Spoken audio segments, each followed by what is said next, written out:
Hiya folks, Carl James here from Electric Media Madness, joining me with Dan Ryan again. We are Part two of our top 10 favourite Doctor Who David Tennant era episodes. So we're on number 5 now, and so we'll start with your number 5 thing. Before we should say, please go and watch the first part from this video if you do at this point, because there are some episodes that we held off discussing them because they were like in either yours or my top 5. And the other one was in the top, between 5 and 10. So please go and watch part 1. If you were paying very close attention, you probably know what half of these are. But just not the order. Yeah. Through process of elimination, you probably could. But you wouldn't know the order. So okay then. So your top number 5. My number 5 is Midnight. Okay. I have it. It's higher.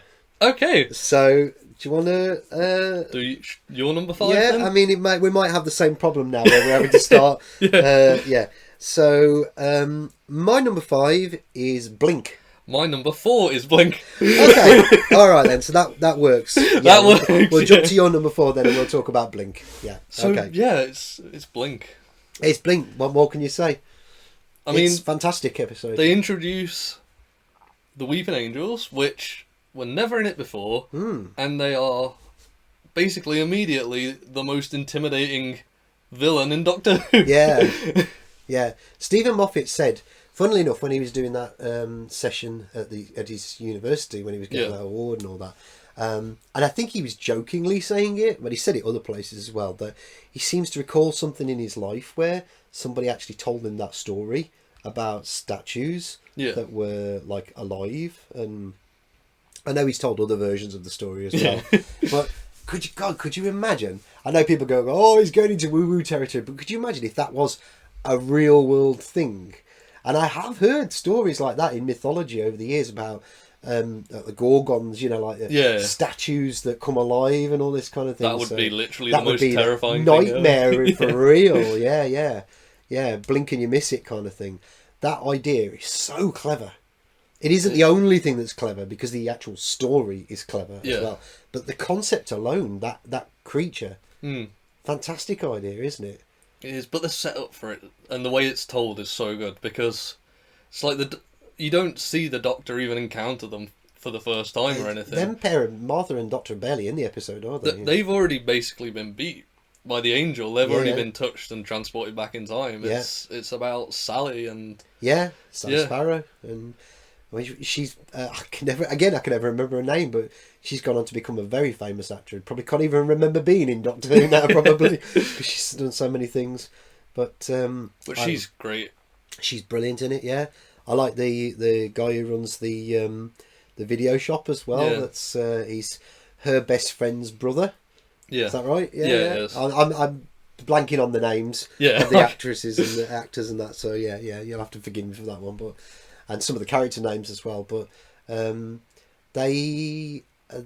idea of how it uses up their life force by taking them to a different point in time. Yeah. And when her best mate turns up in way back in the past, and then her grandson shows up at the door straight away. That moment at the front door with the letter from her in the past. That is proper wibbly wobbly timey wimey stuff, isn't it? That is and then as well best use of paradoxes. The police officer guy. Yeah. When she literally talks to him and then sees him in hospital dying of old age. Yeah. And straight away after. Got into videos, and then he got into DVDs, and he put the Easter eggs on the discs, on the DVDs, which is the Doctor's message to Sally Sparrow. And then it's that's another really clever idea, isn't it? That the fact they're having a conversation and she's sort of like, "Well, how? How are you answering me?" kind of thing, and then you find out it almost happens earlier in the episode, doesn't it? Where they do start talking to each other, but they don't. Yeah. And then when they're in the house towards the end, you realise that's what it was. And how it kind of mirrored the earlier conversation. That was clever. I mean, the logistics in writing that. Yeah. How Stephen Moss is sitting there trying to work out exactly how that would work with dialogue. That is it's sort of it's like storytelling mathematics, isn't it? It's like mathematics, how you actually work it all. But as well, it makes it a lot creepier because you think, well, he's the one writing it down, so the angels are going to take him. Yeah, funnily enough, on the box set, it's an Easter egg. The whole video. I don't know if you've ever seen it. The actual video of just David Tennant's side of the conversation, which is great to watch it. Yeah. Like the actual extra on the DVDs in the episode. Yeah, it's really good. But yeah, you think like, oh god, he's going to get taken too, and then find out he actually gets given it like before then. Yeah. When they're going off to hunt something. Yeah, those the hatchlings or whatever it was. They got the bows and arrows and all that. Yeah. I think in terms of how an episode is written, I think this is probably the best one. In the whole show, I think. You have episodes where you have the gravitas, you have the concept, you have the acting. Yeah. And they're what make them fantastic. Or maybe it's the story. But this is everything. Yeah. Which is bizarre, because you'd think I would then put it a lot higher. Yeah. But I don't know what it is, why it doesn't go higher. I just prefer the other three above it. Yeah. But for me, it's Blink is probably a better episode. It's probably the best episode. Yeah. But yeah, everything works in it, doesn't it? It does. Yeah. Which is people say, well, why isn't it your number one then? We'll come to why. Because we just prefer the other ones a little bit more. This is not objectively best. Yeah, this isn't what we think. Favourites. This is it's not what we think is the best. This is why when you're in that mood and why do I, and trying to sort of articulate sometimes why, because we're trying to do that now. We're trying to say why we like them, why we think they're brilliant, why we think. I mean, in terms of our rating of them, this has been done for us by the app, which again, because we're in part 2 of this now, so we should mention that again, shouldn't we? Just briefly, what was it called again? It was called. I will go on. I can put it up on the screen anyway. So the Metabellis 2 podcast website. Yeah, and they have their fancy little app where you can choose either a Doctor or season or multiple seasons or all of them, and you choose between 2. Yeah. Which one you prefer? Keep doing that over and over. And then it calculates an order of all those episodes. So that has done this for us. Yeah. If we were to choose which ones were number 1, 2, 3, 5, it would probably be different. It might even be different. Yeah, it'd be really hard to do. So we've cheated in a way, really, by using this. But I think it's more interesting because it is. Some of the stuff on here surprised me. Some of the stuff, if I thought like that'd be like way higher, but then actually doing it like that, it's like, okay, I prefer this one more, I prefer this one. So I think it's more interesting. And as we're talking about it now like this, it kind of makes sense why we put them where we do. You're picking apart all the things, aren't you, with it that make it work for you, So I'm sure, again, there are loads of things. Another one I just want to quickly mention as well is that scene when the angels are surrounding the TARDIS. Oh yeah, and he tricks them. So they're looking at each other, which is like... Yeah, that's great. Freezes them. Really clever. And they're in the TARDIS, and they think like, oh, they're going away, and then they get left behind. Yeah. And they have to kind of like sneak out between their legs to get out of the way of them, so they don't see them. Yeah. I've read some bits and pieces online where people said that thing of they only move when you're not looking at them, kind of like doesn't quite work. It is a bit of a suspend your disbelief thing, because there are times where. Certainly, the more and more the angels came into the series, they did take some liberties with that idea, that concept. But for the most part, yeah. But then again, it is a show about a man who's like 1,000 years old. This is true. Who travels in time and space. You see, the thing is, I mean, this is one of the things to say about where Doctor Who now. Clearly, this new version, they're leaning much more heavily into the fantasy thing now. And I've always generally thought of Doctor Who as being sci-fi. But it murks itself very easily in the fantasy world, doesn't it? There's a lot of things that... It's certainly not hard science. It's not hard science fiction. Because it is wishy-washy, and it takes a lot of liberties with the way things work in the universe. But you kind of don't mind it, do you? You forgive it. Yeah. Okay, so my number 4 is The Stolen Earth, Journey's End. That is higher. Okay. All right, then. Right, we'll get to them then. So, let's... go for your number 3. So when I say this, everyone will know what my top 2 are, because they're ones that we've pushed forward. My number 3 is Human Nature, the Family of Blood. Okay. Right. That's my number 12. Oh, right. Okay. Okay. Still quite high, but... Yeah. It's just that, again, I like others better, more than it. Yeah. So... I think it's kind of like The Girl in the Fireplace a bit. Yeah, but that's one of the problems I have But with yeah, it, yeah, but expanded a lot more. Yeah. Kind of. I think there's so many really, really good things in it. Yeah. Like the Family of Blood are... That's a really clever idea. Really good. Good acting as well, really well. They are really menacing. They are really quite scary, those characters. I mean, the acting from everyone in it is incredible. The character of Joan, and the actress, it's just a tour de force. Yeah, he's basically playing a different character. John Smith. Yeah. I like the whole sort of him becoming human as well. Yeah. I two things I just want to quickly say about it is, one, people who watch a lot of my stuff know that with my alternative knowledge research and I contradict myself sometimes because I like things like Stargate, which is very military.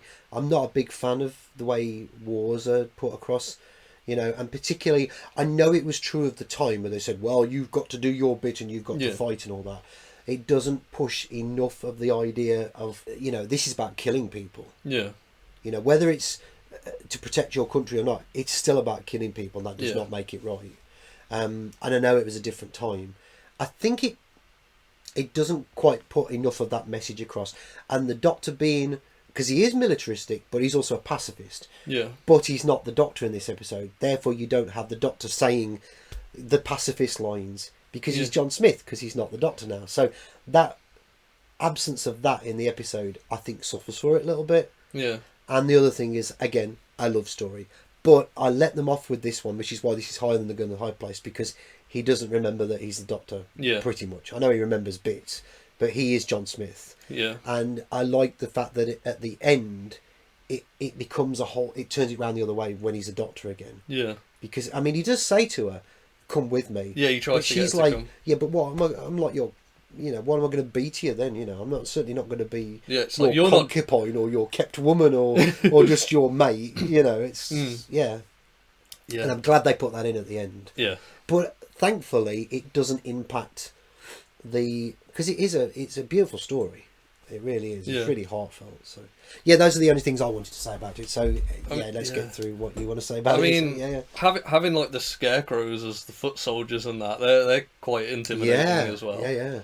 Like, I really liked the kid, the one from Maze Runner. I can't remember his name. That one, yeah. Yeah. Like, he was really good in it, and he's got that sixth sense, hasn't he? Yeah. I loved the very end of it as well. Yeah. Where like he kind of sees that he's gonna go to war and die, but then the Doctor giving him the watch sort of like lets him survive it, basically. Yeah. And then like when he sees him at the memorial thing at the end, I thought was really, really good. Really good, yeah. I mean, I don't want people watching this to think that I'm bashing on, veterans or anything like that. I'm not. My issue with the military has always been the people that run it, the military industrial complex and that, and the reasons why countries give for going to war. Sometimes they're just... We're witnessing that going on in the world right now, but I'm not going to get into that subject here. But, there's lots of takes on that. And it's never as a government or a news outlet saying, this is the reason why and you should support it. It's not like that. It's not as black and white as that. And thankfully, I think this two-parter does actually touch on that. If I remember rightly, it does actually touch on that here and there. The futility of it. Yeah. These people would go off and fight and never come back. Yeah. That was it. Done for them. A lot of these people, the question is whether they should have ever been there in the first place or not. That's more the argument with it. But I think it does address a lot of that. It does, yeah. Thankfully, I also really, really liked the thing like he became human not to escape them. He became human to give them a chance to just naturally die.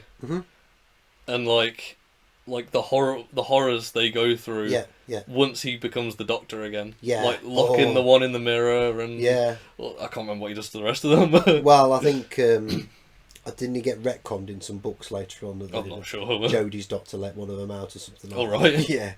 Yeah, but that's best not talked about that, isn't it? And then Martha's really good in it as well. I was going to mention that. I love the stuff. I mean, they talk about they don't have these messages, but they don't have to bash you over the head with it in these days. When this was done like this, they do now. They have to scream and shout at you through the television and whatnot. But you have some very institutional racism and all that kind of thing in this episode, especially towards some of the women, sexism, and towards Martha. But they're vile. Some of the students. Yeah, absolutely. And it doesn't make it right that people were like a lot more like that at one point in time. Doesn't make it right at all. It's unforgivable. But it is unfortunately the way the world was. Yeah. And unless you're the Doctor who can actually go back in time, but even he wouldn't go back and change these things because things are fixed. Yeah. A lot of things are fixed, and you can't change things on that massive scale. Thankfully, even before all this was going on in the world as it is now, even in the 1990s, we were already getting to a much better place in terms of people being completely accepting of all the differences in the world, whether men, women, sexuality, race, whatever. And this, because there's some great stuff there with Martha, and what I like about it, what I really love about it is she's putting a lot of that aside, and a lot of the things that she really wants to say to these arseholes, these vile people, to protect the Doctor, her friend. Yeah. She's putting up with a lot of shit in this. She is. Well, just also, to protect it. She loves him too. Yeah. And watching him fall in love with someone else is really hard for her too. Absolutely. So it's a double whammy. It's not just this horrible vitriol that she's getting from people around her. Yeah. She's also having to watch this person that she... Yeah, you're absolutely right, yeah. Okay then, so is there anything else you wanted to say about it? I think that's everything. It's just really, really good, basically. Okay, yeah, I completely agree with you, yeah, absolutely. It's a great story. Like I say, it didn't quite make my top 10, but it doesn't make it bad by any means. So, my number 3 is Midnight. That was my number 5. Okay then, right then. Where do you begin with this one? I mean, it's the concept, mainly. It is so bleeding clever.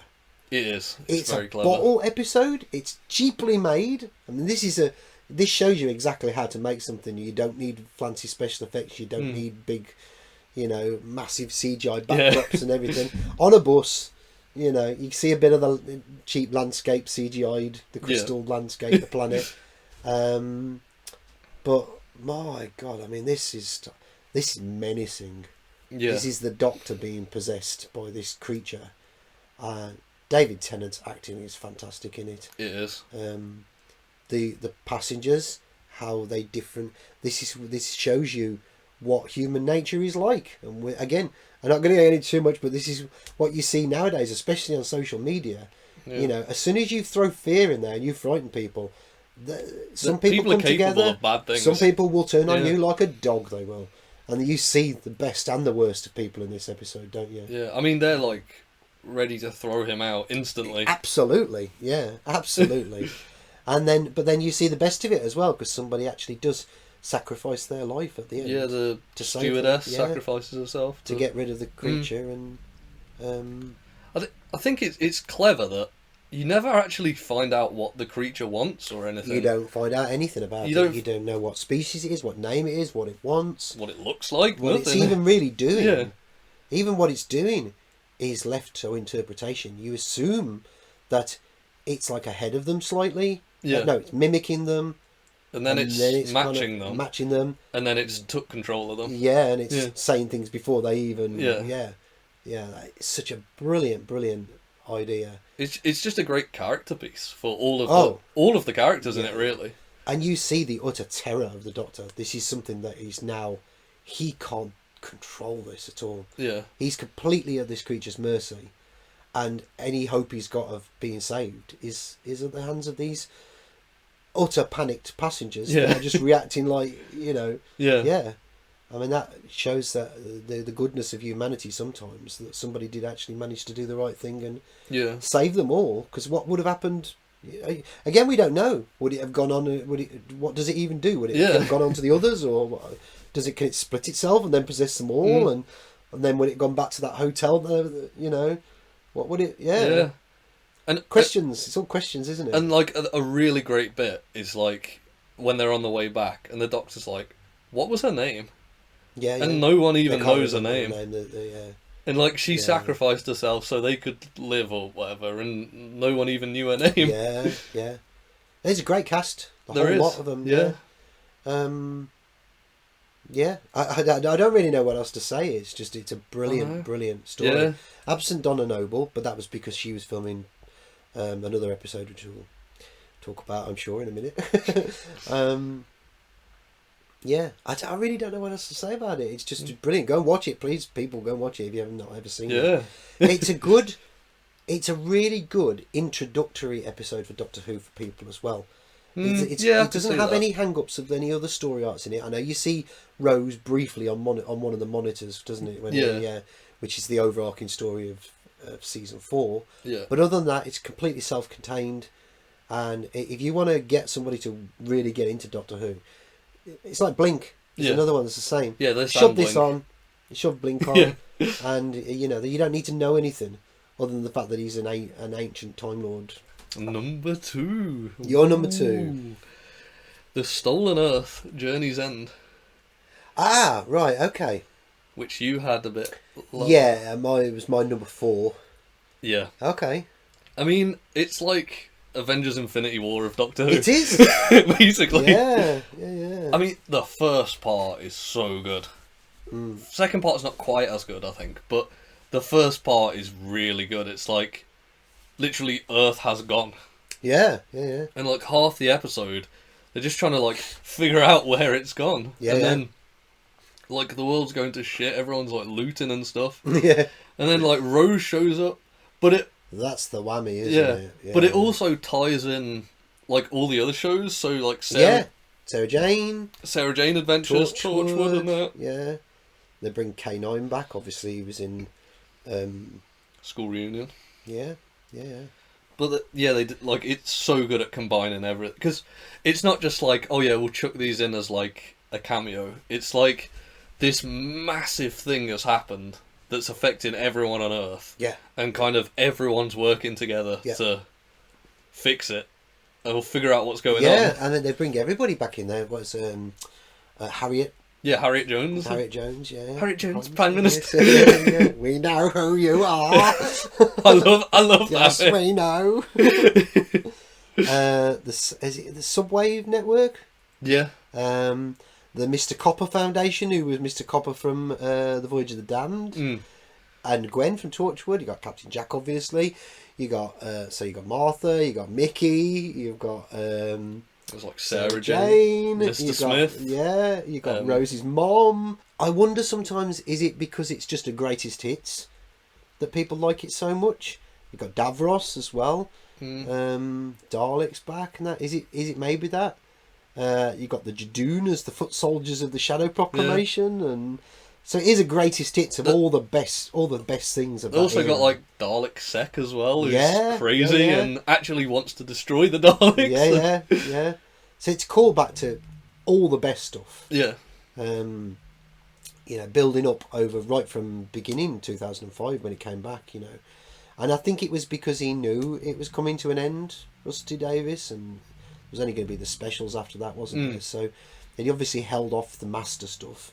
You got the Dr. Donna resolution. Yeah. You've got the Metacrisis Doctor. I mean, there's so many good things in it. He's sitting around with the hand in his TARDIS the whole time, and then it eventually... And then you realise what it all means, I think it's just such a good way of ending that whole era. I mean, and getting him in the state of mind that he's in for the specials. Yeah. And that. Yeah. Which is quite sad, really, in a way, because it's kind of like making him realise, actually, you're not alone. Yeah. You've got this great big family, and I think Sarah Jane says that at the end, doesn't she? I think, if I remember rightly. Yeah, when they're all flying the TARDIS towing Earth back, which I love that scene. Yeah, breaks the fourth wall a bit because some of them, I think Martha looks at the camera on it, and a couple of them actually look at the camera, don't they? So it's breaking the fourth wall a bit, but yeah, I'll forgive them for it because it's so good. Anna revisits the beach again at the end. Yeah, Rose gets her own doctor to go off with. Never explained again. That isn't never revisited. I hope it never does because I don't want to know. In my head canon, like Capaldi off in the snow, Rose and the human doctor, Metacrisis doctor, are happy ever after, and that's they're married and have children or something. I don't know. Yeah, I'll let them off for that with the love for that one because he is technically half humans. Doctor, although Paul McGann's doctor did say that he was half human already, but we'll gloss over that one. But yeah, it's a great two-parter. It really is, and it's really upbeat, isn't it? I know it's got some horrible moments in it with the reality bomb and all that, And the bit when they're all like they've each got their plan to like threaten them, saying like we'll destroy the Earth. Yeah. There's the Osterhagen key and that's a Haagen-Dazs key, the ice cream. That's what I used to think of that. Yeah. And then there's that like. Warp star thing as well, like and he's just like, these are your weapons. Yeah, Davros is like, these aren't your friends, these are your weapons. You've trained them for this. And... you're sowing the seeds of all these disparate individual things. That because they even reference that the time lock from Torchwood, don't they? Yeah. In that two-parter, which was a story bit from that show. Yeah. I don't know if there's anything else you want to say about it. I think that's pretty much everything. I could go on about it for ages, probably. But... Oh, yeah, I'm sure, yeah. That was my number 2. Right, okay. On to your number 2 now. My number 2 is Turn Left. Where do you love this one. For me, Turn Left is 12th. Really? Yeah. I know you're not as big a fan of it as I am. The problem is there's so many really, really good episodes. That, again, it's the same thing, isn't it? Yeah, it's exactly the same thing. Where do I begin with this one? I like the premise. It's simple, it's straightforward. It's been done to death in science fiction, but it's basically just a parallel version. It's just a what if, really. A what if. But what I like about it is that choice, a different job. She literally went one direction, one day, made that decision, went another. And the concept here is that she didn't meet the doctor. She wasn't there to help him when he faced the Arachnos. Yeah, she didn't tell him like it's enough. Stop now. Yeah. So he died. He died. Yeah. You and see alternate versions of some great episodes as well, don't you? How they would have played out had the latter end of season 2, 3. Smith and Jones, the hospital comes back and Martha like sacrifices herself. Torchwood died and Captain Jack was transported to the Suntaran homeworld.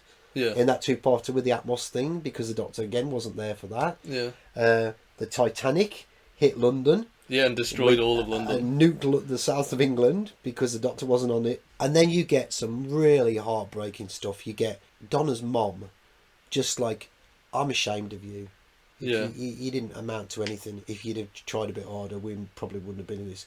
I mean, how does a parent do that? I'm sure there are plenty of parents around the world that are like that with their kids, but there's a lot of heartbreaking. There's a lot of dark stuff. It goes very dark. Like when they're living in that house with all them people, and they basically say like England's for the English. I was going to mention that one. They ship everyone who's not British. The old guy who salutes Wilf, saying that, and you see that look between Wilf and him, like he knows and what's going to happen. This happened during the Second World War. Seeing it again, sending them all off to camps and that. Yeah. What's going to happen to them? And he's got such a stoicism to him, hasn't he? He's like, be brave. Yeah. And how would you cope with that? I mean, there's lots of things that have happened in the world in recent years which are comparable to that. This dystopian world that we've walked into a bit sometimes, but I'm not going to get into that here for this video because we'll keep it light. Yeah. But this is a dark episode. It is. And made even more so. I mean, I love that line. One of my favourite lines ever in a TV show where, Wilf says to Donna, "You're not going to change the world by shouting at it," and she's like, "I can bloody well try," That's the gumption of Donna. Yeah. That's what I like about Donna. She won't be beaten.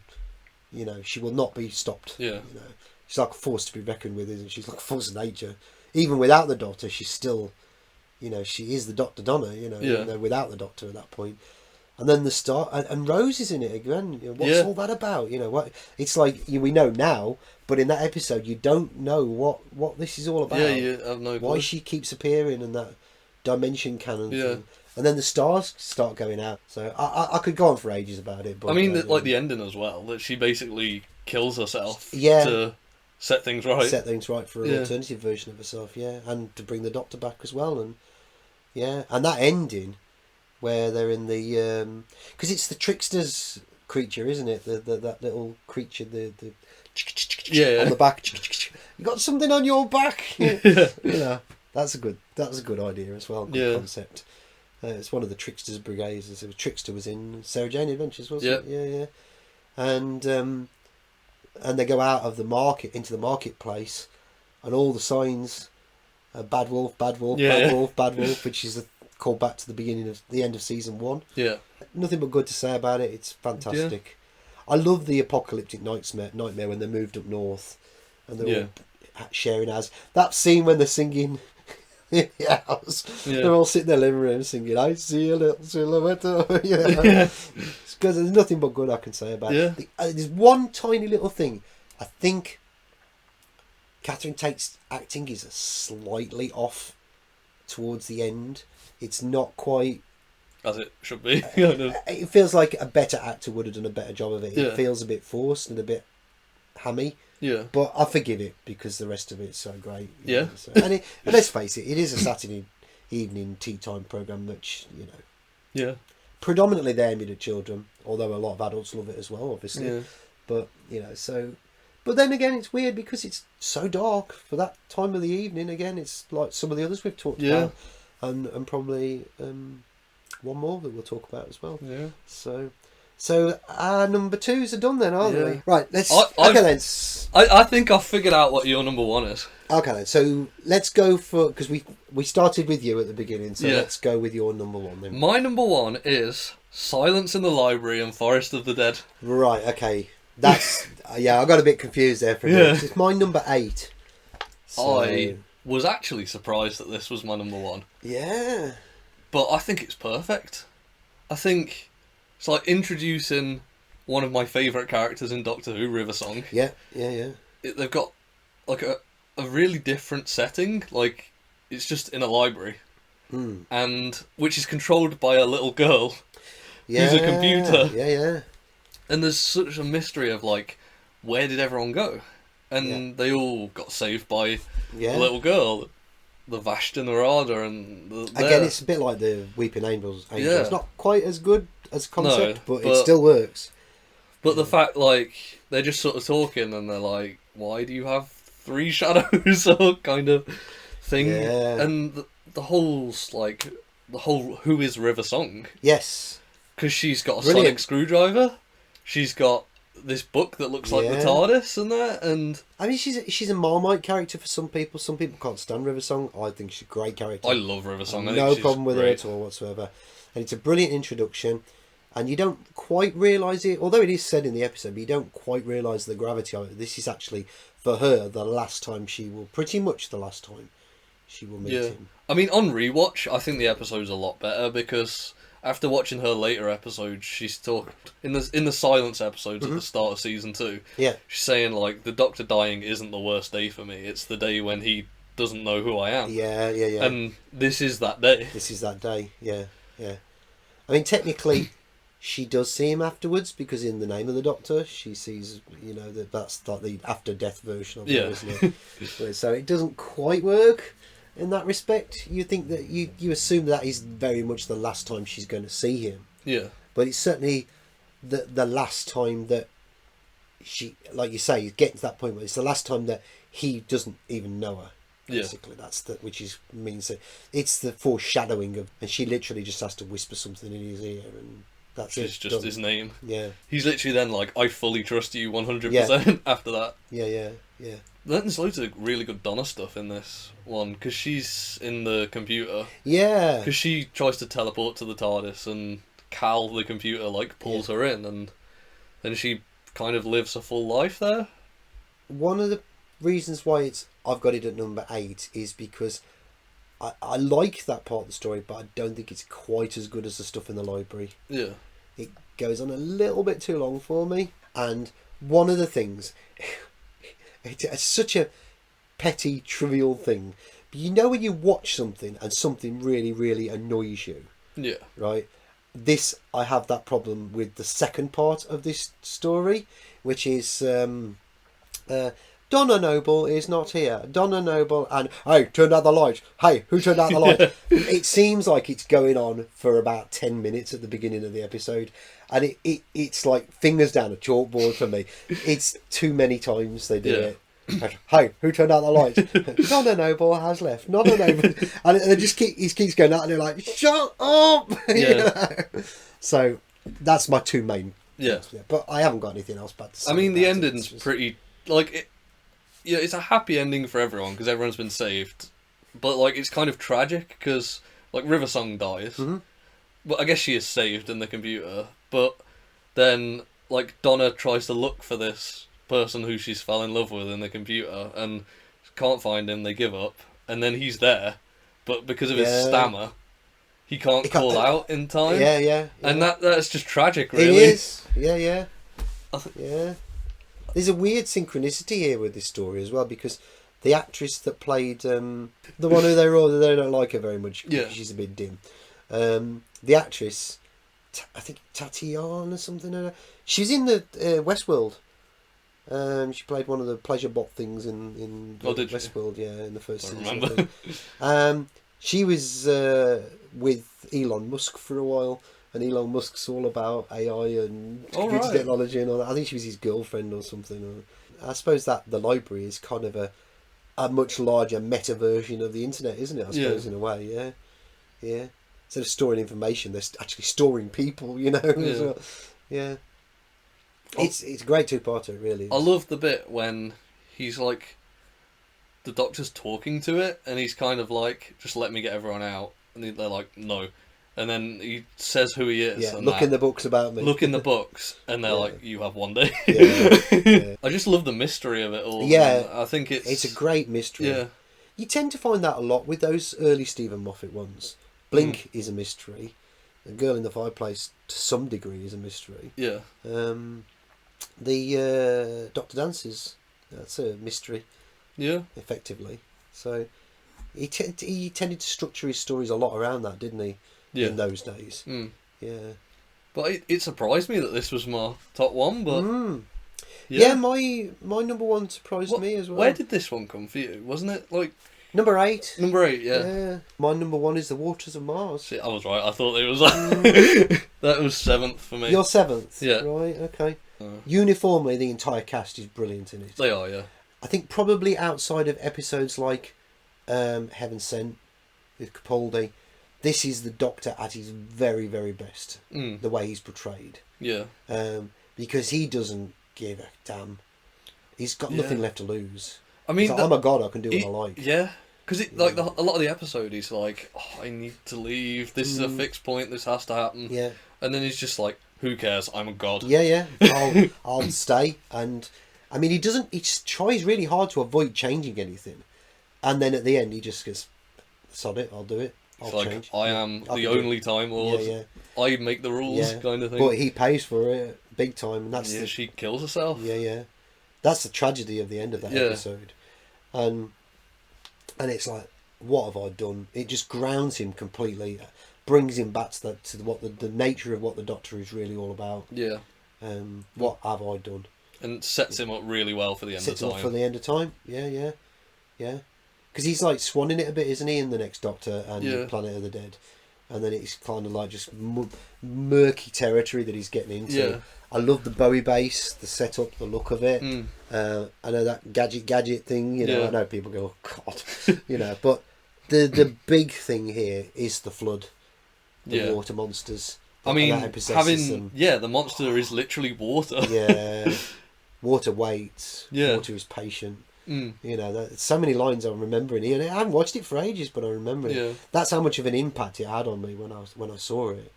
It's just, it is really, it's creepy. It's eerie. Yeah, it is. One by one, it's possessing them. They only got to get wet. That's it. One tiny drop. Yeah. I mean, when that one person stood there and then like one drop drops through on their face, they're like, "Get away from me! Like it's over." Yeah. I mean, you can have your bloody Thanos, and you can have your, in the MC, you can have the Borg and the Dominion in Star Trek, and all the other things you can think of famous baddies and all that, Daleks. So this is just water. Yeah. And they have more of an impact than probably any other baddie has ever had, I think, in Doctor Who. One episode as well. That's it. I mean, I don't want to say, I'd love to see the Flood come back now because Doctor Who is done for me. But I think it would have been interesting to have seen them again in Matt Smith's era or Capaldi's. Maybe. But maybe that would have spoilt it. Maybe once is enough. That's it. Don't overdo. If it ain't broke, don't fix it. Yeah, I think it might not work as well if they did it again. Yeah, there's maybe ways they could have done it, but I think the reason why it works so well is it's the confined base, and you've got them. It's an escape story as well. They're trying to get out with the skin intact, and you've got the Doctor just doing his thing like whatever. You know. It's just brilliant. It works so well. I can't say enough good things about it. Yeah. So that's it then. That is it. That is it. We're done. We are done. Yeah. Thank you so much for doing this with me. I really appreciate it. It's been great reminiscing about the good old days of Doctor Who. Yeah. Maybe at some point in the future we might do something else. We might do some Matt Smith or some Capaldi or something like that. I'd be interested to see a list for them. I think people should have a go at this yourself. It might surprise you. Maybe. I don't know enough about the way these things work. Do this list themselves. Oh yeah, no, I was going to say it. Somebody put it in the comments or something. Do your own. Put it in the comments. Let us know, I'd be very interested to see. I'm always interested to see what people think. Thank you so much for joining me for this, and hopefully we'll do it again. So really appreciate it, and you look after yourself, mate. And thank you so much for watching. If you've enjoyed this video and the other videos we've done on this, please like, share, subscribe. I truly, truly appreciate that. And I'll catch you again very, very soon. Bye-bye for now.